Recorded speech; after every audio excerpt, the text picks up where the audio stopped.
আসসালামু আলাইকুম। আবারও হাজির হলাম আপনাদের মাঝে নতুন আরেকটি ভিডিও নিয়ে। আপনারা দেখতে পাচ্ছেন আমার সামনে একটি এডি ফায়ার স্পিকার আছে। এটি কি সমস্যা এবং কিভাবে সমাধান করব সব বিস্তারিত দেখব। তো সর্বপ্রথম আমরা দেখে নিই ভিতরে কি অবস্থা কি আছে, হ্যাঁ সেটা একটু দেখে নিই। এডি ফায়ার ট্রান্সফর্মার দেখতে পাচ্ছেন ভিতরে, এটার ভোল্টেজ সম্পর্কে একটু খেয়াল করতে হবে। এখানে কিন্তু আমরা যেরকম ট্রান্সফর্মারটা সাইজ সুন্দর আছে, 12 ভোল্ট দেখতে পাচ্ছি আমরা, 12/12 মানে 24 ভোল্ট আউটপুট হয়। আর ওই যে ভিতরে হলো আমাদের স্পিকার, বেজের স্পিকার। বেস কোয়ালিটি আমি বলবো যে মোটামুটি, একেবারে যে অনেক ভালো তা না, আবার অনেক খারাপ তাও না। আর এই হলো সার্কিটটা খুব ভালো। আপনারা দেখতে পাচ্ছেন এখানে একটা, দুইটা, তিনটা আইসি করা হয়েছে আমাদের আউটপুটের জন্য। এখানে আউটপুট আছে কয়টা, চারটা, টোটাল মিলে চারটা আছে, কিন্তু স্পিকারে আইসি ব্যবহার করেছে তিনটা, দেখতে পাচ্ছেন। আর বেজের জন্য আলাদা আইসি ব্যবহার করা হয়েছে, যে টিডিএ বা 20 হতে পারে বা অন্য কোনো নাম্বারও হতে পারে। তো আমরা এটা দেখব। কই গেল আইসিটি, ওই যে হলো আইসি, হ্যাঁ টিডিএ 2030 ব্যবহার করা হয়েছে।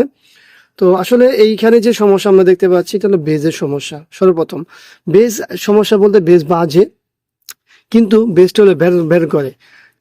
স্পিকারটি আমরা দেখেছি, স্পিকারটি ভালো, আপনাদেরকেও দেখাবো। এখানে একটা ভলিউম ব্যবহার করা হয়েছে, সেটা আমরা দেখছি। ভলিউমটি হলো 10K একটি ভলিউম দেখতে পাচ্ছেন, 3 পিনের, 6 পিনের না, 10K 3 পিনের ভলিউম। আর এখানে এটা বোর্ড আছে, যে বোর্ডটিতে আসলে টোটাল কন্ট্রোল করা হয়েছে, অডিও ইন আউট সবকিছু এখানে থেকে কন্ট্রোল করা হয়েছে। এটার আলাদা একটা কন্ট্রোলারও আছে, এই হলো কন্ট্রোলার, ঠিক আছে। তো চলুন আমরা যেহেতু বেজের সমস্যা বলছি, তো বেজের স্পিকারটি দেখে নিই যে আসলে বেজের স্পিকারটি কতটুকু ভালো আছে। দেখুন বেজের স্পিকারটি পরিপূর্ণ ভালো আছে। তো স্পিকার সাইজটি খুবই ছোট বেজ তুলনায়।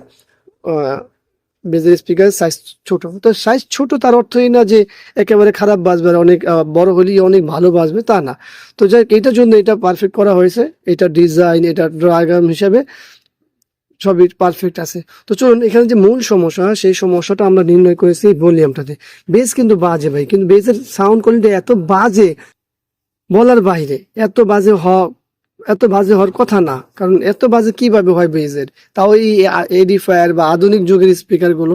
আগের স্পিকার গুলো তো বেজ কত ভালো, আর আইসি ভালো আছে, আইসি কোনো সমস্যা নেই, আইসিতে পরিপূর্ণ, বেজের স্পিকারও ভালো। তো আমরা নির্ণয় করেছি যে আমরা ভলিউমটা পরিবর্তন করব। আর এখন যদি আপনারা অনেকে বলেন যে ভাই আমাকে সাউন্ডটা শোনান, ভাই এই আমরা যে ভিডিওটা রেকর্ড করছি, এই রেকর্ডিং সাউন্ডে আপনি বেজ কখনো পরিপূর্ণ পারফেক্ট হচ্ছে কিনা, পরিপূর্ণ হচ্ছে কিনা, এটার বোঝার ক্ষমতা আসলে কারোই নেই, ঠিক আছে। এটা হলো সামনাসামনি যখন শুনবেন বাজায় তখন বুঝতে পারবেন। তো আমরা এই জন্য বাজাচ্ছি না। আর আউটপুটের ক্ষেত্রে আমাদের সবগুলোই ভালো আছে। এখানে দুইটা ইনপুট আছে দেখতে পাচ্ছেন, দুইটা ইনপুটে দিলে আপনার টোটালটাই বাজবে, কোনো সমস্যা নেই স্পিকার আউটপুটের ক্ষেত্রে। শুধু বেজের আমরা এই ভলিউমটা পরিবর্তন করব, আশা করব হয়ে যাবে। তারপর আমাদের সঙ্গে থাকুন। আমরা ভলিউমটি চেঞ্জ করেছি, আমাদের ভলিউমটির নবটি বড় আর অরিজিনাল ভলিউমের নবটি ছোট। তো এটা বিষয় না। আর আমরা এখন চেক করব, আর চেক করতে হলে আমাদের ফিটিং করতে হবে। কারণ কি জানেন, বেজের জন্য যে আইসিটি ব্যবহার করা হয়েছে, আমরা পাওয়ার দেওয়ার সাথে সাথে কিন্তু এটা অনেক গরম হয়ে যাবে। এই জন্য এটা ফিটিং করে নিতে হবে, রিস্ক মুক্ত থাকতে হবে, ঠিক আছে। আর ফিটিং করার সময় যে তার যে সাপোর্ট আছে এগুলো সব খেয়াল করে দেখতে হবে, এবং ওই পাশে স্ক্রুর সাথে হ্যাঁ সবকিছু দেখে লাগাতে হবে। তোমরা এটা ফিটিং করি তারপর দেখি। ফিটিং করা শেষ, আমরা সবকিছু লাগিয়েছি। নর্মালি আমরা এটা চেক করব। এটা হলো আমাদের টুইটার, হ্যাঁ, আর এই হলো বেস।